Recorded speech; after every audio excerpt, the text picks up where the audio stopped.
Dany Saval, de son vrai nom, Danielle Nadine Suzanne Saval, est née le 5 janvier 1942 à Paris, en France, et est une célèbre ancienne actrice du cinéma français des années 50 et 60.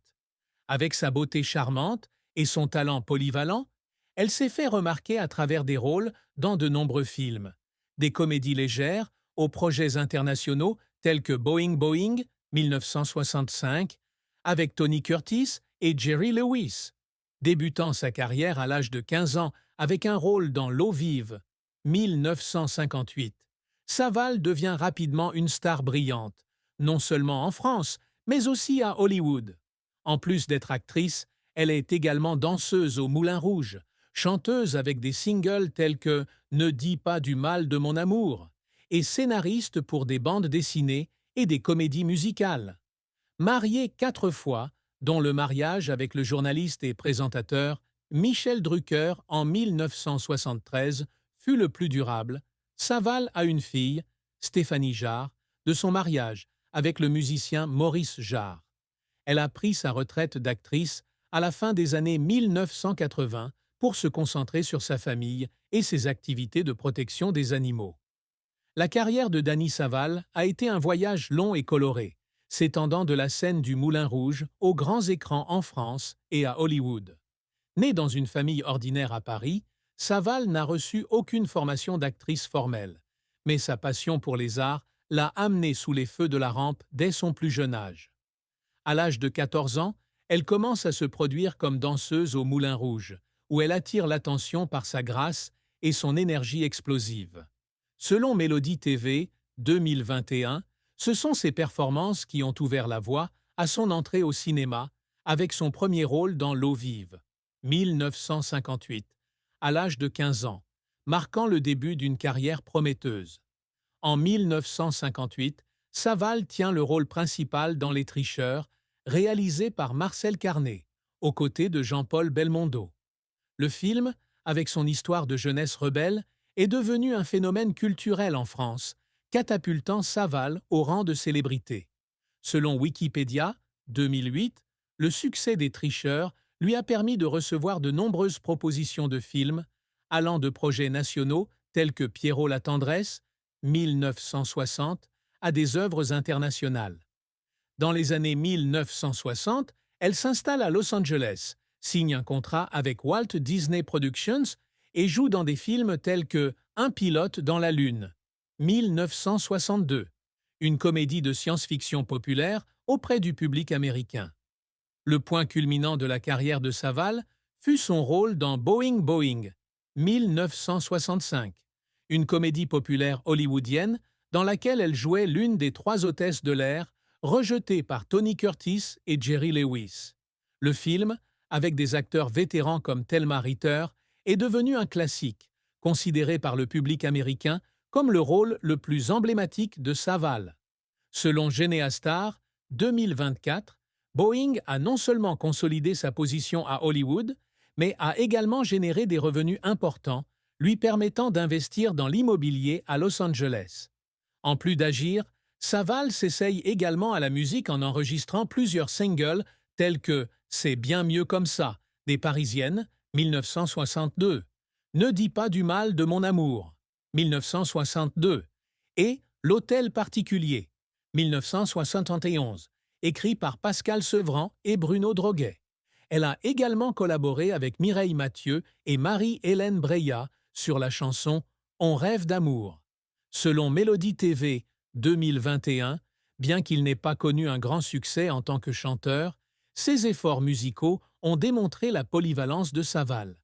Elle a également écrit le scénario de la comédie musicale Pénélope, 1978, d'après l'Odyssée d'Homère, et 2 albums de bande dessinée Les Aventures de Zaza, 1985-1987, illustrés par Jean-Pierre Gibrat et Dominique Le Breton. De retour en France en 1970, Saval continue à jouer dans des pièces comme Herminie de Claude Magnier et des séries télévisées comme Les Saintes Chéries et Prune. L'un de ses derniers rôles notables fut dans Inspecteur la bavure, 1980, de Claude Zidi, où elle jouait une vendeuse d'antiquités face à Coluche. Elle apparaît également dans La Baleine blanche, 1987, son dernier film avant de prendre sa retraite d'actrice. Selon Imagina, 2024, Saval a décidé de s'éloigner des projecteurs à la fin des années 1980 pour se concentrer sur sa famille et sa passion pour la protection des animaux, en fondant l'organisation LISA en 1995 pour lutter pour les droits des animaux. Cependant, la carrière de Saval n'a pas été sans revers. Dans ses premières années, elle doit faire face à une concurrence féroce d'actrices telles que Brigitte Bardot et Catherine Deneuve, ce qui lui rend difficile de maintenir sa position de leader dans le cinéma français. Selon Mélodie TV, 2021, son rôle dans Les Parisiennes, 1962, bien que très apprécié pour son jeu d'actrice, n'a pas rapporté les revenus escomptés, la forçant à chercher des opportunités aux États-Unis. Son contrat avec Walt Disney, bien que lui apportant un certain succès, la limitait également à des rôles de comédie légère, ne lui permettant pas de montrer sa profondeur d'actrice. Le film Chercher l'idole, 1964, dans lequel elle partage l'affiche avec Johnny Hallyday, est critiqué pour son intrigue faible et son manque de profondeur, devenant l'un des échecs regrettables de sa carrière. Dans l'industrie musicale, les singles de Saval, bien que bien produits, ne pouvaient rivaliser avec des stars de la pop comme Sylvie Vartan ou France Gall. Selon Wikipédia, 2008, les ventes de son album n'étaient que moyennes, ce qui l'a amené à abandonner progressivement sa carrière de chanteuse. La comédie musicale Pénélope, 1978, bien que diffusée à la télévision, n'attire pas un large public, et le projet de bande dessinée Les Aventures de Zaza ne sort qu'en édition limitée à Télépoche, sans succès commercial. Les moments de larmes de Saval proviennent souvent de ses efforts incessants pour s'établir dans une industrie sous pression.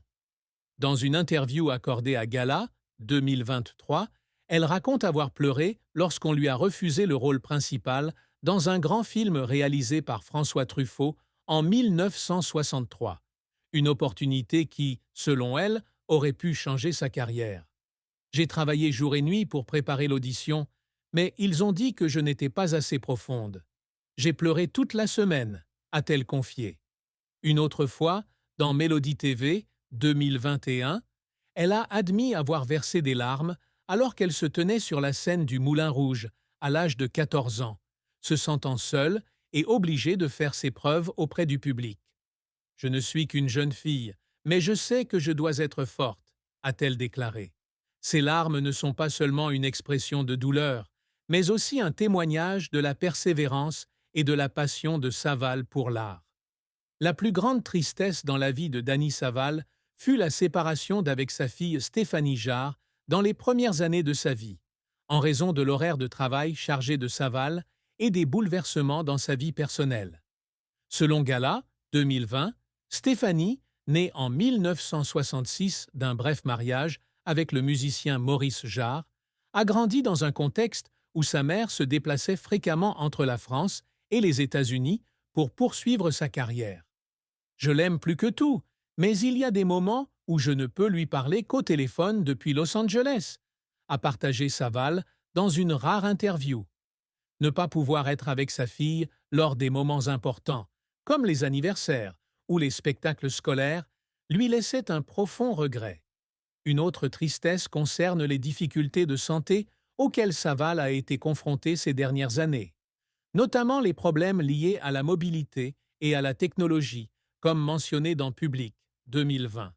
Bien que l'article ait exagéré son état, Saval avait en réalité des difficultés à utiliser des appareils modernes, comme les smartphones, ce qui lui donnait le sentiment d'être isolé du monde extérieur. « Je n'étais pas au diapason de mon époque, et cela me donnait l'impression d'être laissé pour compte », a-t-elle déclaré à Gala, 2023. Bien que sa santé soit confirmée comme bonne, ce sentiment d'impuissance se ravive dans ses inquiétudes face au vieillissement et à la fragilité de la vie. Saval portait aussi la tristesse des mariages ratés avant de rencontrer Michel Drucker. Selon Gala, 2025, ses 3 premiers mariages, avec Roger Chaland, 1958, Maurice Jarre, 1965, et Ed Garner, 1967, se sont tous soldés par un divorce, la laissant désillusionnée par l'amour. En particulier, son mariage avec Jarre, bien qu'il ait amené Stéphanie, lui a laissé le cœur brisé lorsque les deux se sont séparés seulement 1 an après leur mariage. Je pensais que je ne trouverais jamais le vrai bonheur, a-t-elle partagé dans Imagina 2024. Ces échecs, bien que surmontés, restent une part douloureuse de sa mémoire.